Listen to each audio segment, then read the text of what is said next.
Hey guys, what I'm going to show you today is actually probably one of the most budget friendly upgrades you can do to your brakes, wheels, and tires for second generation F body.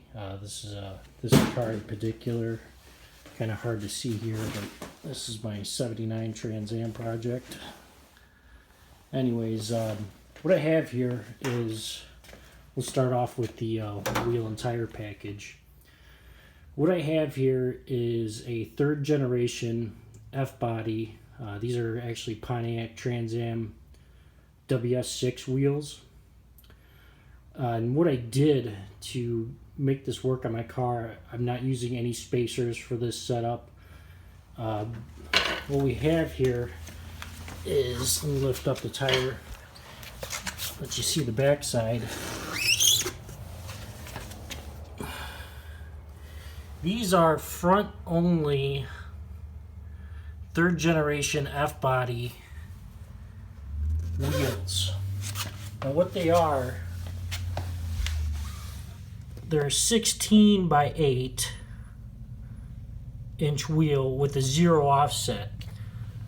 In the 78 to 81 Pontiac Trans Am specifically, and the Formula 2 sometimes, the WS6 cars came with a 15 by 8 wheel with a 0 offset.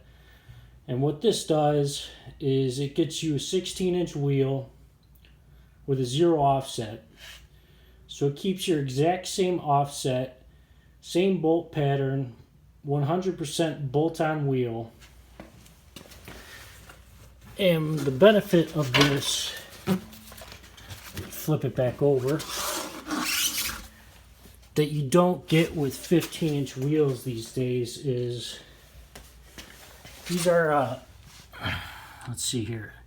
This is a 255 50 16-inch tire.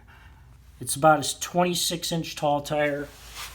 I know a popular upgrade with the second gen guys is they'll go straight to a 255 60.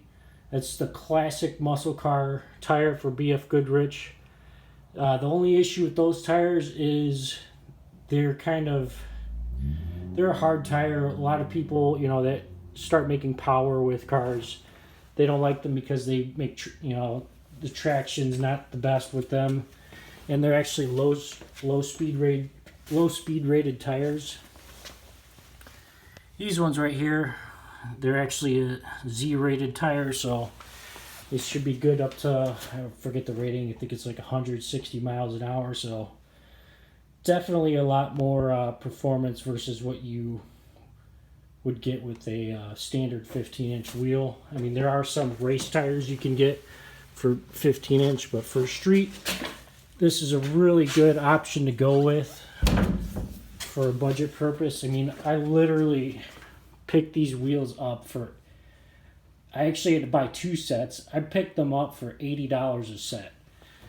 So, I know there's a lot of upgrades we can do these days, Corvette wheels and, whatever, Pro Touring, this and that. But a lot of people are getting rid of these for really cheap. And I think, this should be something that, a lot of people should look at, especially with these second gens, because, these are a little bit dated with the power and suspension and all that stuff, but there's a lot of things we can do with the stock parts, to make it a little bit better, make it a little bit more modern with times and all that. So anyways, what I have here, this is a WS6 car from the factory. This was actually the first F body or Trans Am, or whatever you want to say, that came with a 4-wheel disc brake package. It's even, hey, still have the original, I don't know if you can see that there, 4-wheel disc brake on the handle. But anyways, what I'm running here is I have a new disc for the rear. I just picked up some new calipers. These are, I got these literally at AutoZone across the street from my house for like $54 a piece. The new calipers were $20 a piece. I mean, good to go. I did get some paint to match you know, the fronts and the rears. So what I'm doing to update the performance, if you will, is, you know, I'm putting on some braided lines. I got a D154 and a D52 brake line for the front and rear. Got Hawk HPS high performance street pads.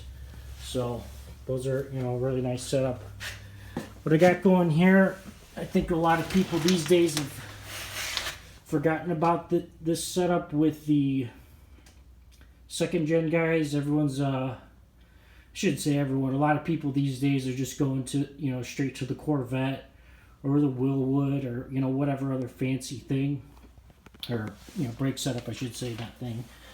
But anyways, this is a this is more of an old school mod. This is a 3rd gen 1LE Camaro Firebird disc brake. The way we get these on these cars is you get a B-body spindle. I got this spindle for $30 in a junkyard off of a Roadmaster or an Impala or something, I forget. But anyways, what these do, they bolt on these cars just like stock. And what it does is it spaces the caliper slightly further out than what came on these cars from the factory. And what that allows is you use the same stock caliper on this spindle, GM spindle. You don't even have to bleed the brakes if you wanted to do this on this car. You know, this is a project, but anyways, if this were a running and driving car, you wouldn't even have to change your caliper.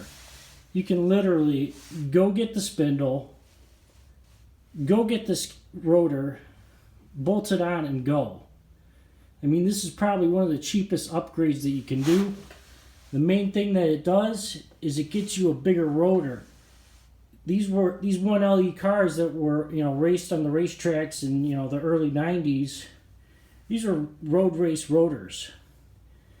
This is the same size disc that was used on police cars, you know, big body, you know, Roadmaster and Impalas, you know, bigger cars. So to put this on this, you know, lighter F body really updates the you know, braking capability, you know, along with these tires. So anyways, guys, you know, I was just going over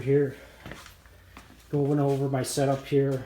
I wanted to, I don't know, reintroduce this to some people that, you know, seem to be more fixated on the fancy, you know, new things that we have on the aftermarket today. And, you know, I have nothing against that. That stuff is, you know, awesome and, you know, great. But, you know, I think a lot of people miss out on being exposed to, you know, quality, good budget setup, you know, for upgrading these cars. So, you know, again, you know, look on your local Craigslist or, you know, Facebook Marketplace or, you know, somewhere. Find yourself a set of, you know, these types of wheels.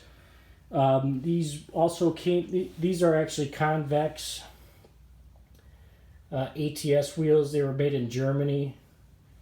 What you could also do is there's another style that's more of a deep dished setup with the, you know, hubcap on it, and then you could also even get a GTA wheel. But, you know, again, when you're looking for these 3rd gen F body wheels for these cars, try and find the ones that are the fronts. The fronts are the ones that are, you know, have the 0 offset. Rear ones can work. The only issue with those is they have a positive offset slightly, so they'll be a little bit more inboard on your car. And what you can do, you know, to offset that if you want is run a spacer or flip them.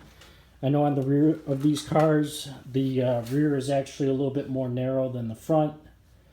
So what you can do, you know, like I said before, if you were to just pick up a normal set of wheels, put the rears from a 3rd gen on a front and the front on the rear of these cars.